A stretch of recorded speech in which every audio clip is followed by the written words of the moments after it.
school shooting there, Texas, 21 people dead, as you might remember, in May of 2022. Questions remain about the police response. Now, a Justice Department investigation says there was a quote-unquote near total breakdown in policing protocols, including improper active shooter training, lack of leadership, and miscommunication. According to the Attorney General Merrick Garland, quote, it was the most significant failure, end quote, was the reluctance of officials to confront the killer during the first few minutes of the attack. Here was the Attorney General. Within minutes of arriving inside the school, officials on scene transitioned from treating the scene as an active shooter situation to treating the shooter as a barricaded subject. This was the most significant failure.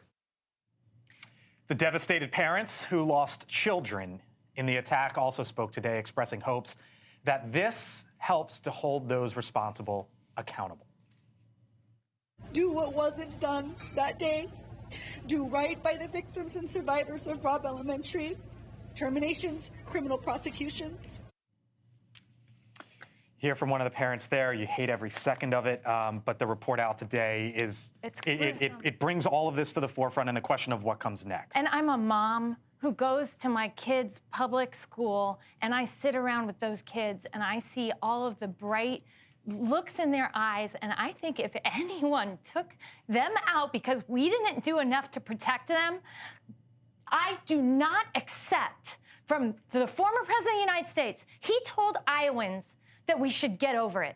And I do not accept that as the solution. We can do more to protect these kids, and we must. And anyone who tells me we can't, there are ways we can protect these kids in situations where we've got guns walking into these schools. What are the ways?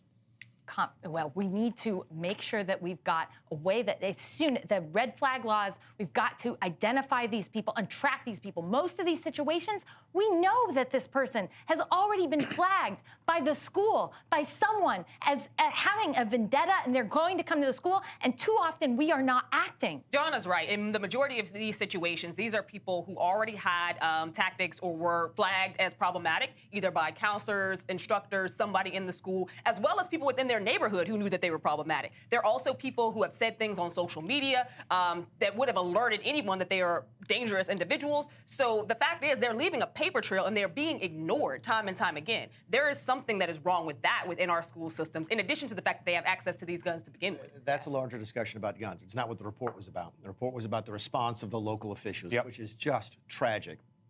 This is a town of 15,000 people. This is a really, really small town. These are folks who never expected to have to deal with this. Everybody loses here. It's just miserable. Can you imagine? You imagine being the parent, and I get it. I can't, because they were arguing with law enforcement. They wanted to go in themselves. I get that. I would. Try and put yourself, and I know this is going to sound strange, put yourself in the shoes of the law enforcement who was there. Why didn't they go in? But this is on their souls for the rest of their life. This is just a sad thing all the way Honestly, Mick, around. as it should be, because these are also individuals who were not trained in how to call people, to let them know, to receive that information from the parents. You're telling them the worst information they would ever hear in the history of their lives. And they had no training on how to do it. They were alerting people of children who were dead, who were not dead. What's the solution telling people going their forward? kids were alive that were not.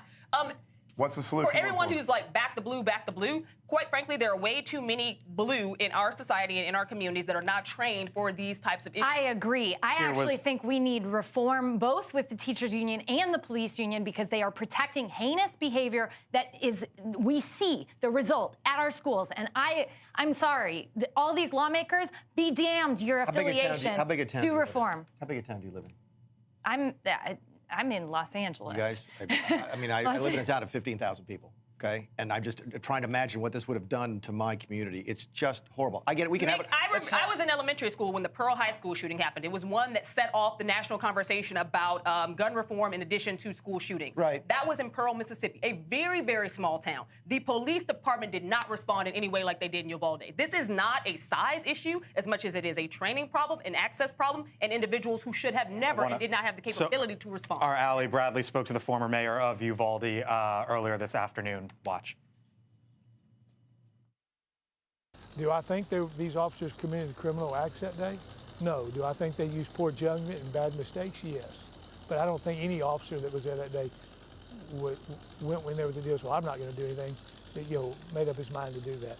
Do I think there was poor judgment, poor leadership, and poor management? Yes. but I don't think it was criminal. That's my opinion. I think it's really natural to look for scapegoats. And I get it. We can have a discussion about guns and so forth. But really, that speaks to me. It was bad judgment, bad training, all that kind of stuff. Okay. None of this yelling back and forth is going to help the parents or help the kids or help the folks who were there. Okay. Let's have a discussion. And yet, Mick, we allow for inaction. I'm not defending. Just I'm not defending what happened. I'm trying to get a little bit of sympathy for the folks as opposed to trying to fake. Okay, that person. The person to blame for this is the guy who pulled the trigger. No doubt. That is. But there were parents But we haven't mentioned that in the last 5 minutes. There were parents begging to get into that school to protect their There was a parent who climbed the fence and went through. You also have Parkland. You also have Parkland. My neck of the woods, you have Parkland. And yet, I still do not think we've actually solved that situation either. Instead, what happens is we have these shootings and we move on. And unfortunately, we need to come up with a way, training, whatever, that actually cuts down on the possibility of mass killing.